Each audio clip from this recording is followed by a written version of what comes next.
อินเดียกูให้นำผู้สุนัขกันขัดราจับที่ให้akhat tong rachap khou jai hot nu da hai the example sako christian rina hindu rachap tai aniu rachap sur kho na namphu khou christian ti su nu dai or hindu murina christian nun ta hindu su mangno magai ramagi tai buddhist su mangno magai jainism su mangno magai tu na namphu ko hai su nu dai hai the government rinaตบอยบำสินี้ฮินดูให้สูมนุมาเกยฮินดูสูมาเกยตุยเตนุมาเกยตุนะนำผู้ส่วนฮินดูที่สูโนได้ไม่ให้นุมาเกยมีลำกว่า Indian Constitution Article 25บังคนนี้นายนางให้ราจับนิ่งไม่นิ่งโง่นางนิ่งเด้ตบอยราจับสูนี่ตบอยละสานี่นางนิ่งเด้ตบอยทัก practice สูนี่นางนิ่งไม่สูติกิตุงานขาดโตนำผู้ส่วนราจับให้ติกวนปนุมาเกยกุมาติกิทูไม่ให้ statutory law จับจานparliament ก็ต้อง enact สู่ law มาเกยติกิทูไม่ให้กระดาษสุน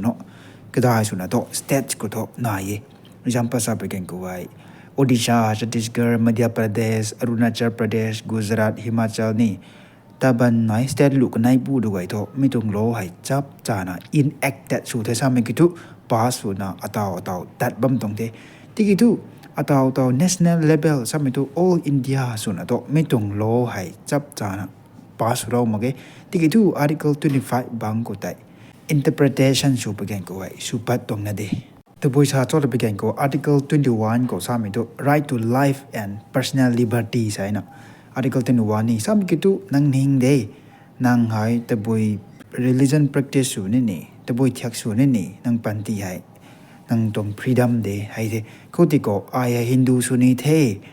เขาที่เขาฮินดูสุนีนะฮินดูสุบะมีเด็กก็คริสเตียนสุมนุมาเกยนำผู้สุเวด้วยแต่ article 21แต่จับจานะ violate สู่ตวงเท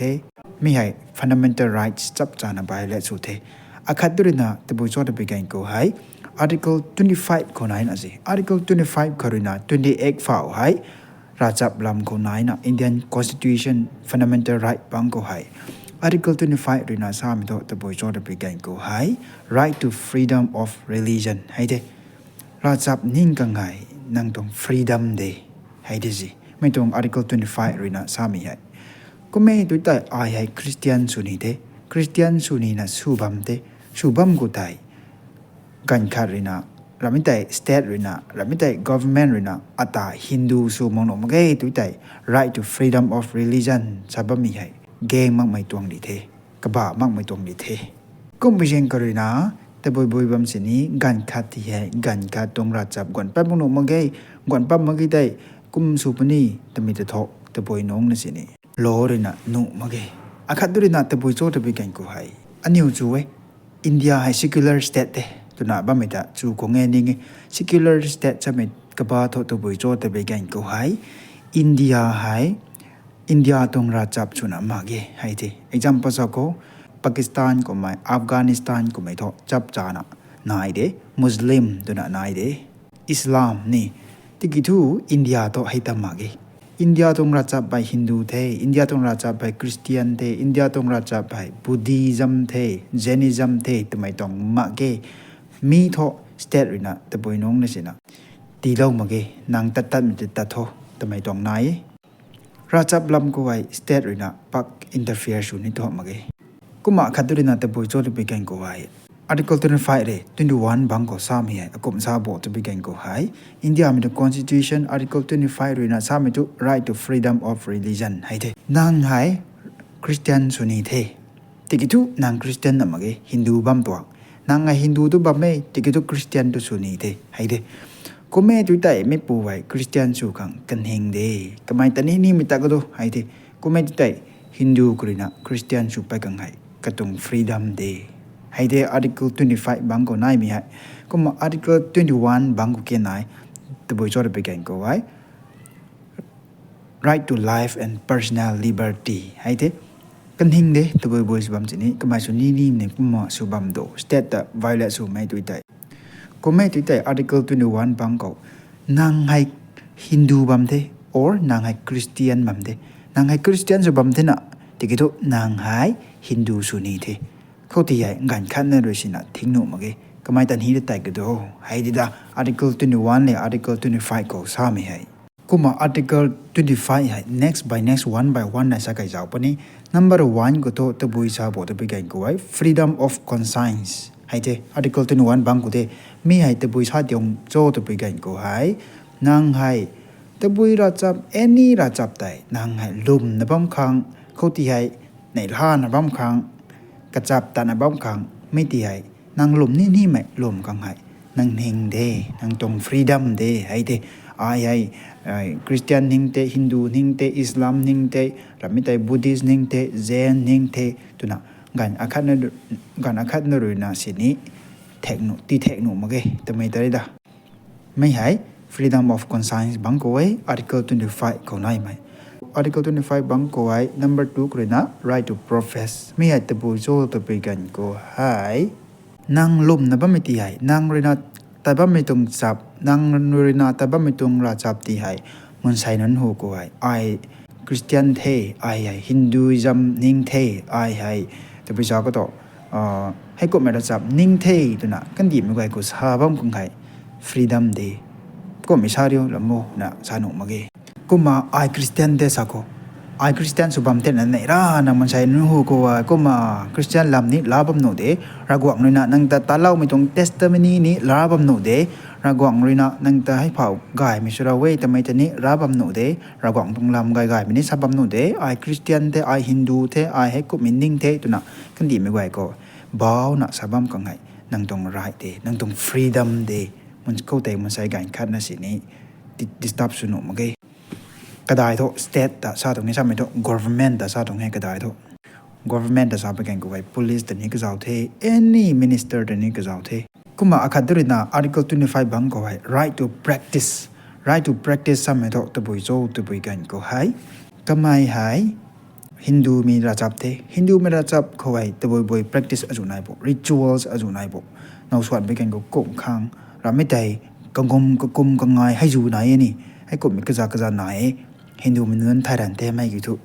kuma Christian ko sai tu dai Good Friday hai ngai the Christmas hai ngai the hai freedom day hai de rami tai dui lop te rituals aju tan bate derkha dui jang the rami ki tai Christian ko hai to bisa ko to practice aju nai church ku the hai de mi hai kaning de mi hai freedom de musai kan khat na ro sina sini disturb suno mage musai kan khat ro sini kadai su nang government da sa to nge asa mi hai government da to ba me ki tu me go na tani apply su de Christian ju we tu ta church da the compulsory ka khom ka ngai nai the ramitai rituals aju nai the ramitai worship su bani the hai the lakarum puni the kaza su bani me hai practice to na sai right to practice nang practice subam kang hai ka thau ta kai na bam kang hai rachap mi tung rachap thau Hindu tung rachap thau Islam mi tung rachap thau Christian mi tung rachap ka thau ta kai na bam kang hai nang tung right day freedom day hai the article 25 bang ko sabam tonge ai kuma akadrina right to propagate right to propagate some may thought the boy sort of began go high a new thai kadai suna me hai Christian min ko hai gai mai the boy sort of began go high evangelist nun go hai Christian na cha bai sanduang ba mai da hai the propagate su kang Christian mi dong la chap sanduak kang Hindu me ra chap sanduak kang any ra chap bai India long khau India ko hai sanduak kang hai mi hai right day mi hai freedom day suni nim su kan do hai de kano sanduak ni sanduak ko do hai de tikitu India ko hai interesting su hak mai tong incident akhat pai kani to bui chor pi gang ko hai Supreme Court le government of India re chap tana lat agina to ta ka mai gang ko karam tho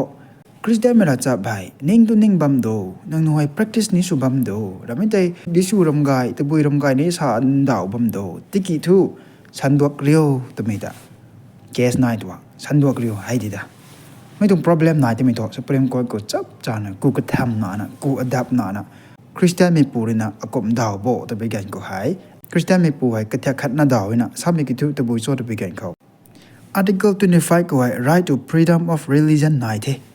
right to freedom of religion ไหนเท่ซ้ำกี่ทุกเราจับตานี่มีแต่โนเดแต่ไม่แต่ไหนเท่ก็มาอันเดียวให้คริสเตียนสุเท่ให้เท่ให้ก็ไปยังให้ก็มาอันเดียวให้คริสเตียนสุบัมเท่kuma Bible ko hai sandwa go de sami hai anu tong ra chap tong practice de สันดวกตัวเดก็ดีคนประเดี๋ยวสันดวกโทสมัยตัวอันนี้ตรง practice เดคริสเตียนตรง practice เดคริสเตียนตรงกระเถาเดคริสเตียนสูโวตนะกระเถาตานแม่ตัวแต่คริสเตียนสูบามละนะตะบุยคางก็แม่ตัวแต่ right to freedom of religion article 25เลย right to life and personal liberty article 21บางคนนายมีให้กบ่ามักไม่ตรงที่โจให้โทกบ่าได้ทายไม่ตรงที่โจให้จิดา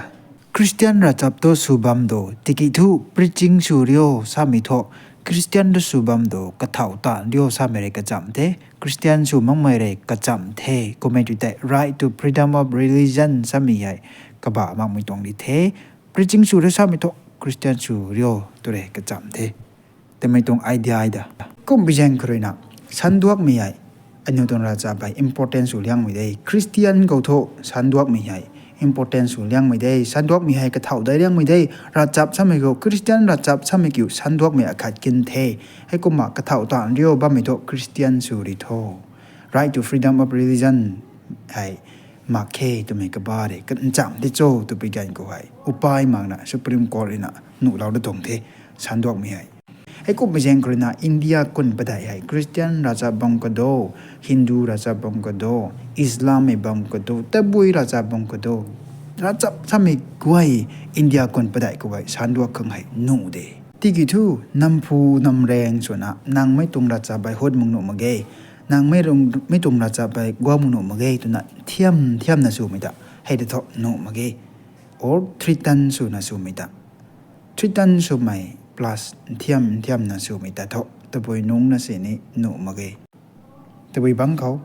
article 25เลย article 21บังเขา right to freedom of religion ไอ้คริสเตียนสุนะสุกัยบังก็ไตฮินดูไม่มันใส่กวางนะอาจจะเทียมนะฮินดูสุรโคนะบัมเมทอหนูมาเกยก็ไม่สุนี้สุดแต่ก็ดิวง่ายไม่จำโตสารเอาเดียวให้เดก็มา evangelist นึงไว้ไม่ให้เกยไม่นะสุบัมเมแต่ไม่ถ่ายราชาบ่ายไม่โตสุบัมฮักมากุมนะหาเวก็มาต่อไว้อินเดียคนประเทศก็ไว้เคสไหนบ้างไม่อาจุนี้ต่ออินเดียคนประเทศก็ไว้ problem ไหนนะบ้างไม่นี่คริสเตียนให้ evangelist นั้นเลยนะ pastor เลยนะสันดวกเอตัวไม่ตรง problem ไม่นะสันดวกไม่ต้องหนูดีให้ดีสันดวกไม่ต้องนั่งสันดวกนี้สันดวกบังก็ดูเกานี่เกาบังก็ดูมันใช่ละก็สักจริงจะขาบังก็ดู government นั้นเลยนะ state เลยนะรำคัดสินะสู่หนูมาเกย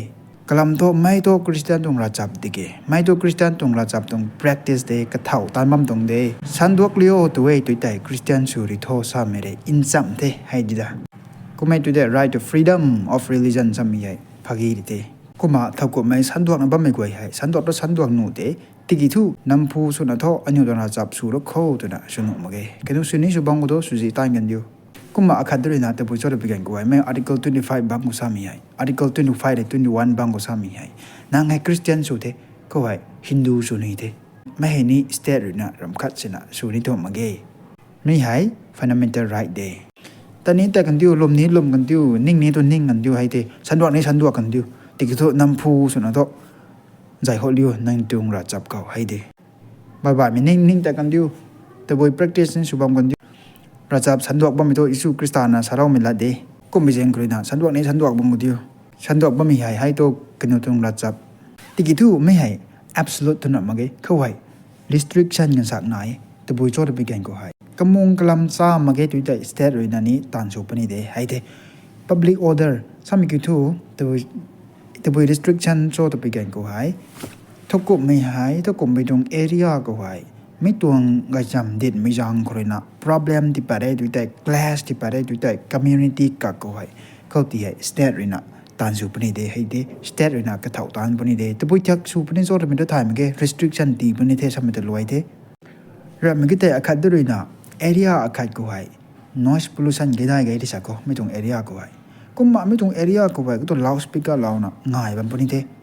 ก็ตัว loud speaker เรานะเกากุยแบบนี้เทเข้ากันก็แต่นี้ state เลยนะตันสูหน่วยให้เด state เลยนะ restriction ตีกวงหน่วยแต่บุยเจ็กตีกวงปริโจทำไมโตถ่ายมาแค่กันเนี่ยเลยนะทิ้งเราหน่วย loud speaker สินสูงมากครั้งเราไม่ได้ low ให้ pass เราหน่วยแต่บุยมันสินี้ loud speaker ให้สินสูงไกลมากครั้งที่กลุ่มแต่นี้นายก็ตรงนี้ loud speaker ให้อยู่เผาเราหน่วยให้อยู่เผาเราหน่วยมาแค่ทำไมตาให้ดิสิ restriction แต่ไม่เกี่ยว ไม่กว่าให้ตาถึงกูเทจอรอมีกังไตไม่ตรงวิดีโอให้อาคิสามีบ้ากันจูataoไว้Maharashtra ko problem pe na padba me kuma asan san to problem pe na padba me mitong problem ko rina. Thank you.